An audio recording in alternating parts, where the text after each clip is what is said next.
Good morning, everyone. It's the Marne Morning Show. How are you? It's Friday. It's 10 a.m. and I'm here with Nicole, who is my acupuncturist and also an amazing person. And I can't wait for her to bring her wisdom to you guys this morning because I know that she's going to add a lot of value to this conversation. So I'm really excited. Welcome, Nicole. Thank you. Thanks for having me. I'm excited to be here. Yay. Give us the, 30-second overview of what you do. How do you help humanity? Oh, wow. That's like a big question, but I know. I can start with just saying that kind of the way that acupuncture has helped me is how I hope to help other people. So first, it helped me get rid of some physical pain that I was having, which were migraines. And second, I feel like it's really helped me to evolve to not only feel better in health, but to be like my best human being. When somebody comes into your world, do you use your intuition and energetic response that you're having to the person as well as what you see? Like, how much of your intuition are you using as a healer in the diagnosis and the treatment of a person? Yeah, I think that has changed over time. I think when I first started out as an acupuncture, it was mostly, just kind of following, like, I know this point does this, and I know this herb does that, and just kind of following like those prescriptions. But as I became more and more, not just only in tune with myself, but also like in tune with the medicine, then I felt like I could trust my intuition more on what I was seeing when people would come and present to me. The reason why I think you and I connected is that you felt sort of safe with me to talk about energy, energetics, spirituality. How much of that do you feel like you bring into your practice? I like to bring that into my practice. I think it's important that we recognize that we are energetic beings and that we're made of energy and we vibrate at different frequencies. And that's what can help us heal and help us evolve and be better in our lives. And so I like to talk about that with people. And I find that I attract a lot of people who like to talk spiritual and into energetics, etc. Yeah. What are some classic things that you see that are very common to your practice that like, oh, if somebody just practiced this one thing or ate this one thing, like what do you see that's sort of common that you think could help a lot of ailments? I think that what I've learned over the years is that, especially for women, it's really important for us to be in tune with our hearts, which is really like in Chinese medicine, what we call the emperor. The heart is the emperor? She's the empress. Yes, she sits on her her heart is the empress. Yes, and she sits on her throne and she helps us and guides us in making the choices that we make in our lives. And you may call that your intuition, right? Or your gut feelings, or right. And I think sometimes as human beings living on this earth, we get kind of sidetracked, right? And we have stress or toxins or trauma that we experience that kind of unseats the empress. And so I try to help people put her back on her throne. Oh my God, how do you do that? What kinds of things can people do in their daily experience? Maybe not coming to acupuncture, but what would your advice be for people who have experienced trauma and are in a place of shutdown and need that type of heart healing? Yeah, I think first, what's important is to sit with yourself. So whether that's through sitting meditation, walking meditation, hiking, walking on the beach, whatever that is that helps you kind of connect to the voice inside you, right? Because you need to understand that you have to give the body time to heal if it's been through a trauma, right? And healing that, listening to that voice inside you can help you be more aware of, this is what I'm doing in my daily life to kind of avoid maybe looking at that trauma and healing from it, right? So I try to talk to people about that, right? Like kind of like, what are the patterns that you have in your daily life that may be creating this pattern in this quote disease state in your body or state of dis-ease. Right? Think about us as humans being really busy all the time. Busy, busy, busy. I'm so busy. And we create havoc in our own life to be busy so that we're not sitting with ourselves. And that in and of itself is a bit of a disease. Yes. So, and that's what acupuncture does, right? Comment on that. You're lying on the table for a half hour. Yes. You can't go anywhere. It's very time intensive. And that was my thing. I don't have time for this. I enjoy it and I enjoy the process, but that's the moment that I'm having right now is like, I've been kind of pushing it away because I'm like, I don't have time for this. But that's the whole point. Please continue. Yes. That's the whole point, that's right? The whole point is to just sit there and connect with yourself, right? Because you are so wise. Your intuition is so wise, and you will never make a bad decision or choice if you're coming from your heart, right? Yeah. Well, but I want to dig into this point a little bit is like, okay, this is that's coming to me in this moment is that the busyness that we create in our lives is really just an escape because we don't want to feel it. Right. We don't want to tap in to our heart space because if we have too much time there, then we're actually going to have to feel the feelings. Right. And the feelings may be anger, the feelings may be sadness, etc. You know, I consider myself a fairly evolved individual, but I'm always really interested in looking at my behavior patterns and why I do the things the way that I do. And, you know, like trying to be a better human. That's another thing. But always leaning into like, oh, I'm so busy. And then telling everybody how busy I am because certainly I'll be more important if I'm busy. I'm so busy. It's like telling the world, like, I'm so important. You know, I'm so important because I'm so busy. How do we be productive and do big things in the world and also tap in and lean in? I haven't quite figured that out yet.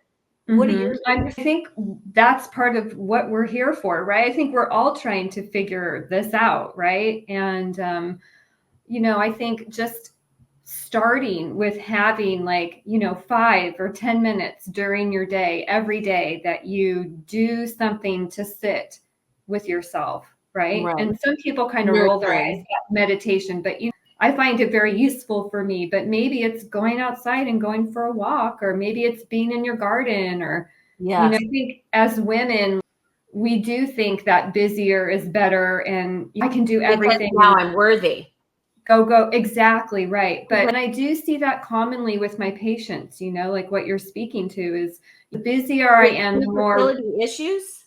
Oh, yes. Oh my God. Makes perfect sense to me. Yes, absolutely. Right. Like how can you bring another spirit into being if you're distracted and busy all the time?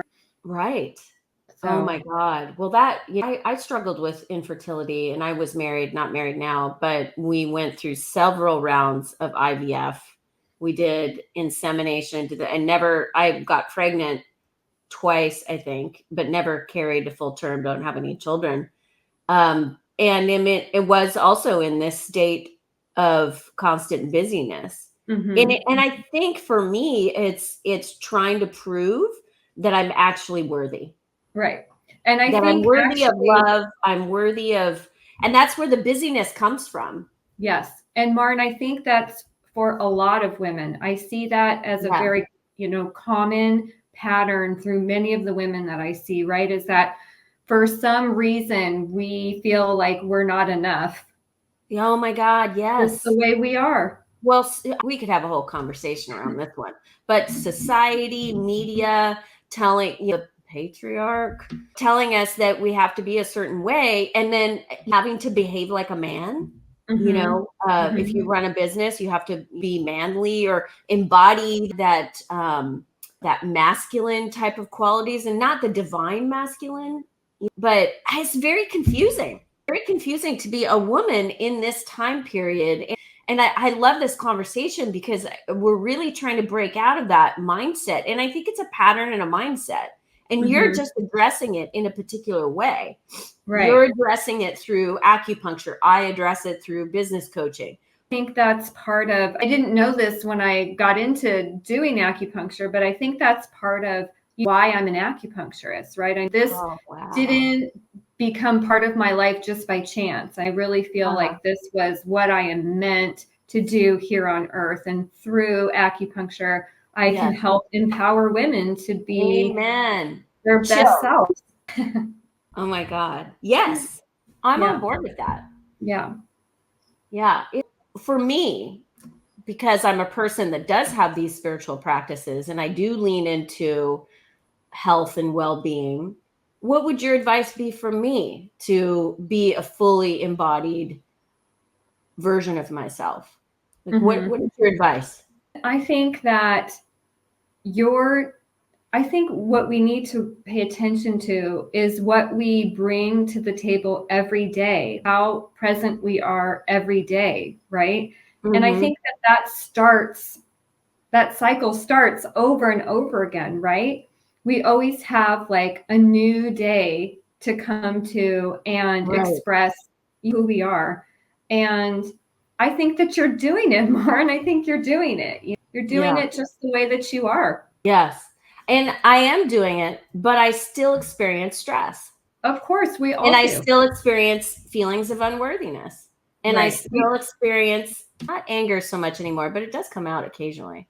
Yeah. I mean, we all do. We're human, right? Like you said, we're like human living here in a tricky world, right? So really for me, it's about what resources does that person have? What resources do you have to lean back on when you're going through a really tricky time, right? Some people haven't recognized those resources that they can use or that power that they have within themselves. I feel like you recognize that. Let's talk about some things that our audience can do in the medicine world, the Chinese medicine, the Eastern medicine world, that we can incorporate in our daily lives that are really good for us. Hit us with one or two things, like what should we be eating, drinking, what should we not be doing? Give us a list of 5. What are your top 5?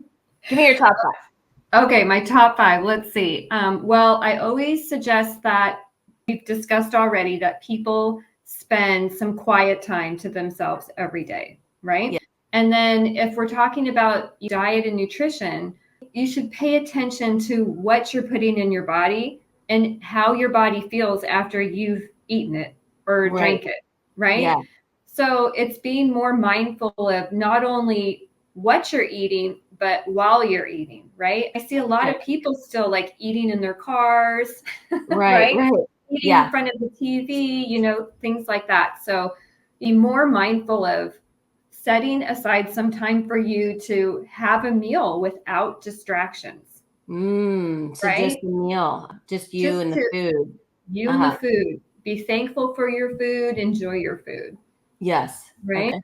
Yeah. Got it. And then, this would depend on what's going on for that person. But I do suggest, certain supplements or Chinese herbs for people to use, right? Because I do think that even though we may be doing some of these practices, our body also needs to be nurtured through either supplements or Chinese herbs.